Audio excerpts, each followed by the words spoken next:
राजपूत एकता। नमस्कार, मैं शशांक और आप देख रहे हैं हरियाणा तहलका का फेसबुक पेज। जैसा कि आपको पता है कि जो इतिहासों के साथ छेड़छाड़ करने के विरोध में यहाँ पर जो हमसे टकराएगा, जो राजपूत लोग हैं की टक्कर में वो यहाँ पर डीसी साहब को ज्ञापन देने आएंगे। आइए जानते हैं इनका क्या कहना है किस बारे में यहाँ पर ये लोग आए हैं। जी सर, यहाँ पर आप इकट्ठे हुए हो और ज्ञापन सौंपेंगे, क्या मामला है? ज्ञापन हम डीसी साहब को सौंप चुके हैं जी। पिछले दिनों ये चर्चा आपने देखी भी होगी कि कुछ असामाजिक गुजर तत्व राजपूती इतिहास को चुरा रहे हैं। डीसी साहब को हमने समझा दिया है, वो पूरा जो सरकार की बॉडी है उनकी रिपोर्ट है पूरा तथ्यों के बेस पे, मेरिट्स पे।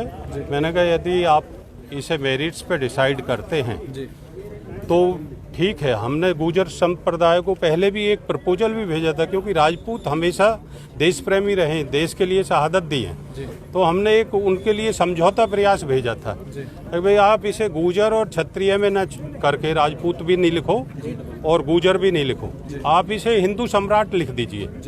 तो परंतु वो नहीं माने उस बात को, और यदि उन्होंने लगाने की कोशिश की तो राजपूतों ने तो इतिहास हमेशा लिखे ही है, एक नया इतिहास लिखा जाएगा इस फरीदाबाद में, मैं आपके माध्यम से कह रहा हूँ। यहाँ के बाद आप कहाँ की ओर रुख करेंगे? जी, कहाँ की ओर रुख करेंगे इसके बाद आप? अभी तो हम अपने, क्योंकि यहाँ एडवोकेट्स पैनल है, हमारी 11 लोगों की कमेटी बनी है, अभी हम पुलिस कमिश्नर को भी देंगे, इनके खिलाफ कानूनी कार्यवाही कराएंगे जो इस तरह से छेड़खानी करते हैं, इनके खिलाफ केस दर्ज हों। कृष्ण पाल जी का नाम लिया था, कृष्ण पाल जी ने हमसे कहा कि मेरा कोई इसमें मतलब नहीं है, तो यदि उनका किसी भी तरह से इन्वॉल्वमेंट है तो हम उनका भी विरोध करेंगे, परंतु हम अभी उनकी तरफ से आश्वस्त हैं। और कहीं ना कहीं हमें अभी भी शक है कि ये कहीं कृष्ण पाल जी पीछे से हवा तो नहीं दे रहे, क्योंकि ना तो उन्होंने आज तक हमारी मांग पे मीडिया के सामने ये खंडन किया है कि भाई मेरा इससे कोई वास्ता नहीं है, बंद कमरे में बैठ के वो कह रहे हैं, तो उसका कोई औचित्य नहीं होता।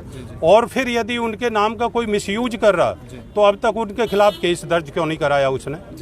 तो इसलिए हम राजपूतों ने यही सोचा है कि इसको आपके डिसाइड ही करेंगे। इन्होंने पीछे दादरी में भी ऐसा ही कुप्रयास किया था और यमुनानगर में भी ऐसे ही किया है, तो आपके यहाँ से डिसाइड कर लेंगे, या तो हम देखेंगे कि भाई हमें ये गुजर बनाते हैं या ये हमारे जैसे रहे हैं। हम कहना नहीं चाहता मैं मीडिया में उन शब्दों को, ये तो कहीं संघर्ष में टिकते ही नहीं थे जो आज ये राजपूती इतिहास को चुराने की बात कर रहे हैं। तो सर, इतिहास के साथ छेड़छाड़ हुई है, क्या कहना चाहेंगे? भारत सरकार प्रधानमंत्री जी के द्वारा एक national monuments authority government of India ने इस्टेब्लिश करी थी ministry of culture and ministry of tourism के अंतर्गत, जिसमें 2 IAS ऑफिसर्स हैं, Sanyukta Mudgil joint secretary ministry of culture, ministry of states, national monuments authority, और एक IAS ऑफिसर हैं senior IAS national monuments authority के तरुण विजय chairman.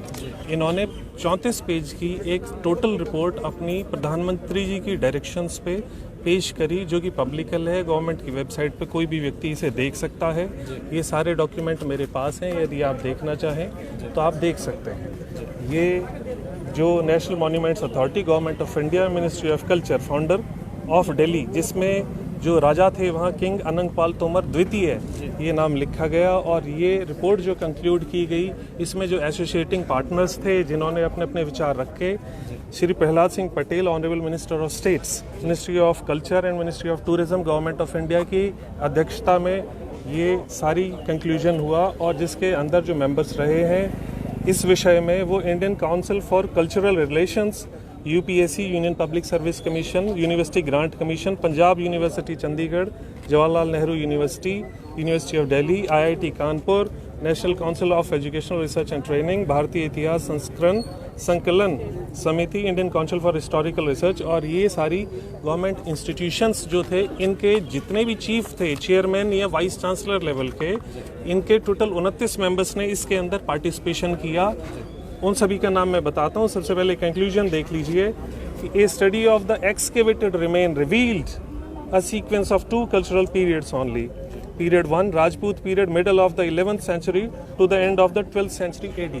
That is what we mean to say is कि that was a period in which the Rajput ruler Alangpal Tomar was the king and under whom the name of Delhi Sultanate was renowned.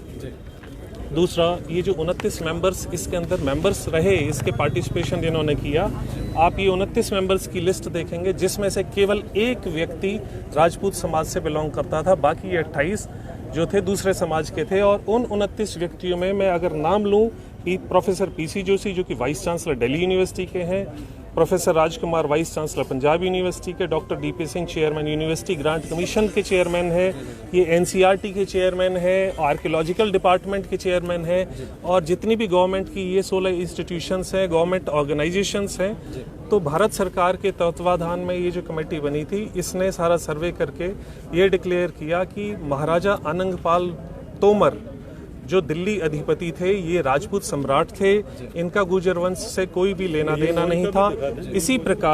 इसी प्रकार मैं आपको ये बताना चाहता हूँ कि जिस मिहिर भोज प्रतिहार सम्राट के बारे में ये कहते हैं कि मिहिर भोज प्रतिहार जो राजा थे वो गुर्जर थे, वो कहना बिल्कुल गलत है। ये सामाजिक वैमनस्यता फैलाने का एक जरिया है मात्र।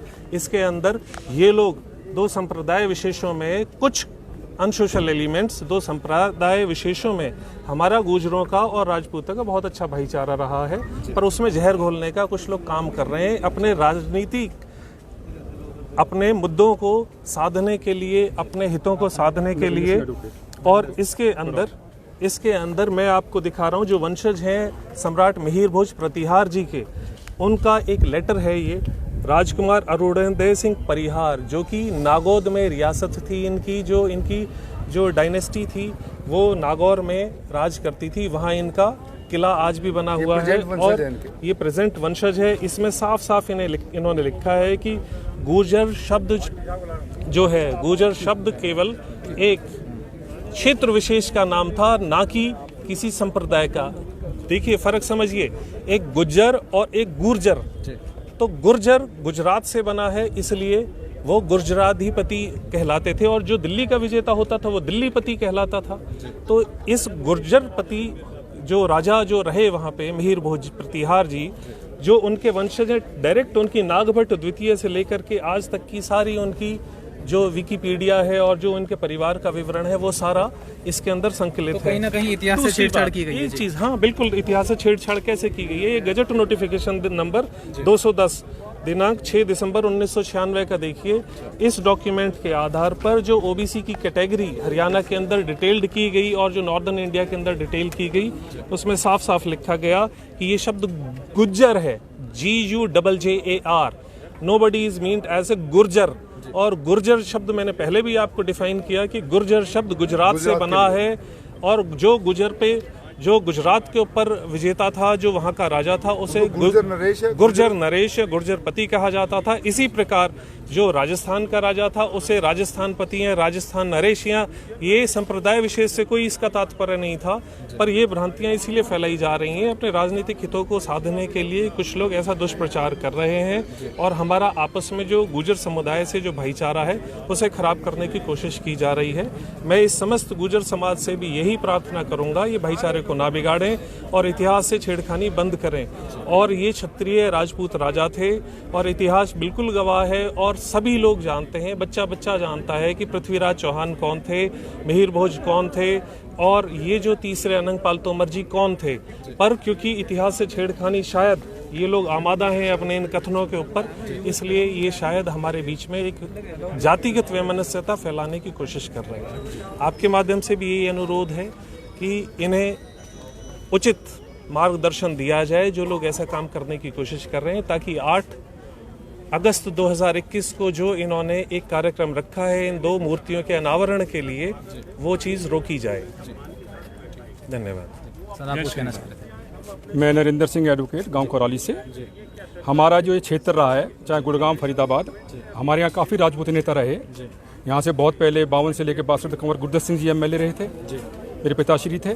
बाद में श्रीमती शारदा रानी गृह स्वास्थ्य मंत्री रही 15 साल यहाँ से क्षेत्र से, मेरी माता जी थी। और इसके बाद शारदा राठौर जी भी आई बल्लभगढ़ से। हमने सिर्फ एक संदेश दिया, गुर्जर भी हमारे भाई हैं, राजपूत के साथ मिलकर चले हैं, हमारे गांव 7 साल लगते हैं। मैं तो सिर्फ जो हमारे नेता हैं, हमारे भाई कृष्णा गुर्जर जी हैं, हमारे उनसे बड़े भाई हमारे महेंद्र प्रताप जी हैं, जेपी नागर जी भी हैं, ललित नागर जी भी हैं, वो सब मिलके प्यार से, सद्भावना से, सौहार्दपूर्ण तरीके से इस मामले को सुलझाएं और भाइयों का भाईचारा ना खराब करें। मेरी एक हाथ जोड़कर आपके माध्यम से उनसे गुजारिश है, उनसे विनती है। मैं एडवोकेट वंदना सिंह राजपूत बिरादरी से हूँ।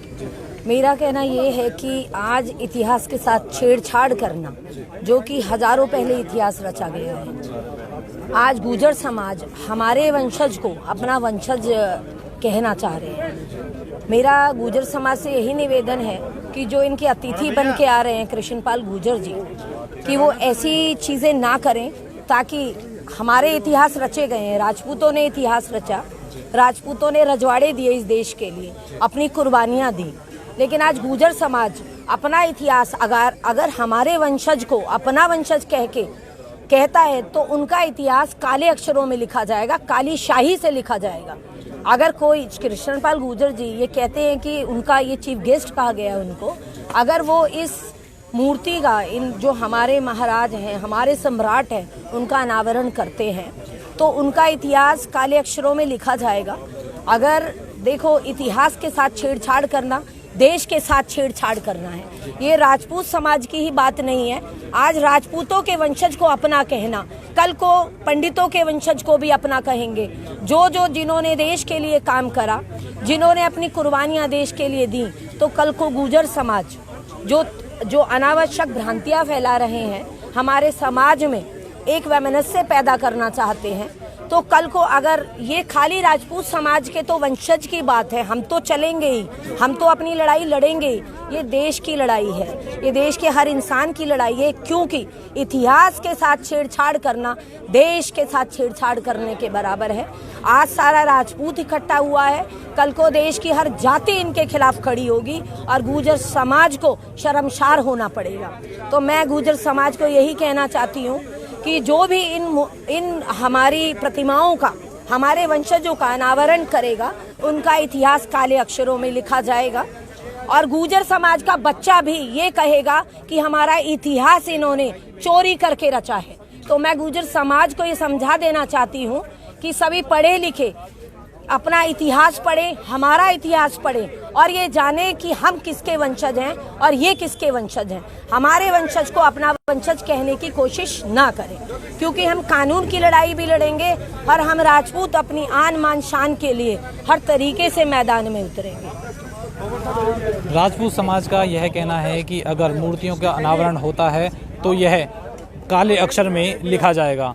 फिलहाल राजपूत समाज यहाँ पर इकट्ठा हुआ था और उनकी यही मांग थी कि जो मूर्तियों के जो नाम रखे गए हैं वो गुर्जर समाज के नाम पर रखे गए हैं, वो यह ना करके राजपूत समाज के नाम पर रखे जाएं, क्योंकि इतिहास के साथ कहीं ना कहीं छेड़छाड़ हुई है। ऐसा ना करें, जो भी ऐसा करता है उनका जो इतिहास है काले अक्षरों में लिखा जाएगा। आप देख रहे थे हरियाणा तहलका, मैं सुशांत।